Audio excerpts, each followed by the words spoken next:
Ang commemorative coins po ng Bangko Sentral ng Pilipinas na sa kanyang ika-25 anibersaryo.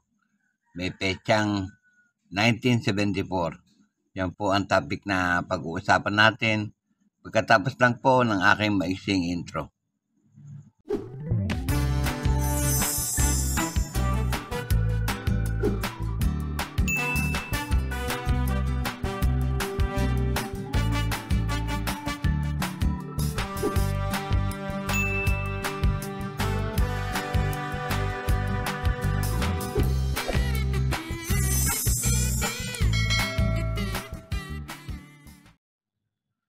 Isang magandang araw po sa inyong lahat, lalo sa aking mga kabarya at kapwa kolektor.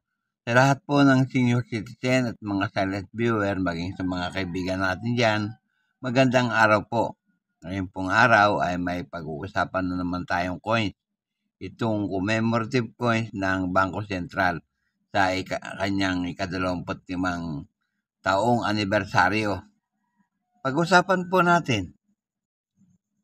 Ang coins nga pong ito ay commemorative issue at patungkol ito sa ika-25 anibersaryo ng Central Bank of the Philippines.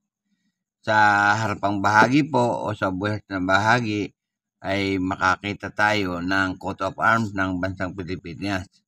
Ayan po, makikita ninyo ang ating coat of arms.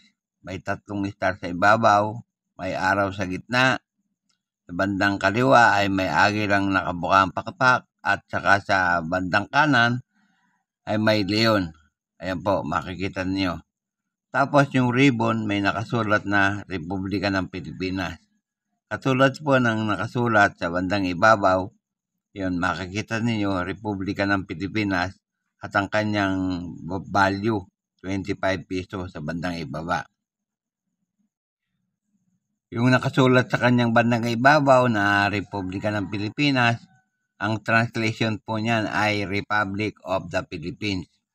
Yan po. Sa reverse na bahagi naman, makikita natin ang BSP Complex sa Manila po yan, na may mga ulap na nakapaibabaw, nakalimbong sa kanyang bandang ibabaw. Yan po. At nakasulat, nakapaikot sa kanya ang Bangko Sentral ng Pilipinas. Yan po.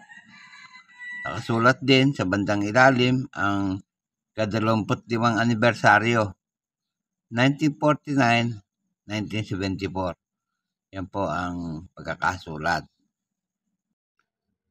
At sa wikang English po ay yan po ang Central Bank of the Philippines 25th anniversary.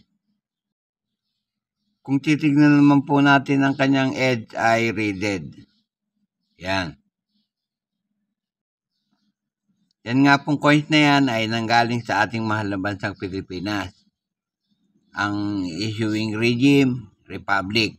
Magbuhat po 1946 hanggang sa kasalukuyan. Non-circulating coins po yan. May taong 1974.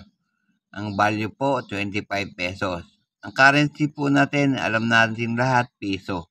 Ang composition po niyan ay silver. 0.9 silver.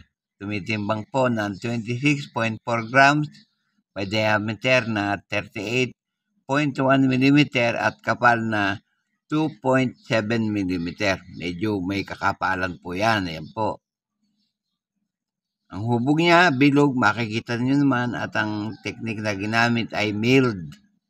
Coin alignment po ang orientation na demonetize na po yan noong April 30, 2019. Pero nag-iwan ng number na end number 32255 at reference number na 204,204A, school number 43 para po sa paghahanap natin. Dito po sa numista ay may mga presyo na po. Yung pong tinatawag na extra fine ng barya na yan ay 1,500. Pati po yung almost uncirculated. At yung uncirculated naman po ay 1,600. Yan po. Yun naman pong tinatawag na proof coins niyan ay nagkakalaga ng 2,900 pesos. Yan po ang halaga niyan. Humingi naman po ako dito sa eBay at may natagpuan akong apat na klaseng halaga. Ang una po ay ang 27.50 cents. $27.50. Yan po. Yung pangalawa naman po na eBay, nagkakahalaga po ng $49.95. Yung pangatlo ay $52.20. At yung pong pangapat, kung dalawa po ang magkasama na coins, ay nagkakahalaga po ng $125. Yan lamang po at wala nang iba. At bago po ako matapos sa aking content ngayong araw, kaya po ng dati, nais ko po kayong pasalamatan sa inyong walang sawang panonood sa aking content. Yan. Shoutout po sa lahat ng aking kabarya, lahat ng aking kapwa-kolektor. Sa lahat po ng senior citizen, shoutout po sa inyo. Sa lahat ng silent viewer at mga kaibigan natin dyan, shoutout po sa inyo. Lalong-lalo na po sa mga subscriber na unti-unting nadagdag sa aking channel. Shoutout po sa inyong lahat. Walang tigil at walang sawa po akong nagpapasalamat pagkat nandiyan kayong palagi at nakasubaybay sa aking channel. Maraming salamat po. At sa huli ay masabi kong mabuhay tayong lahat.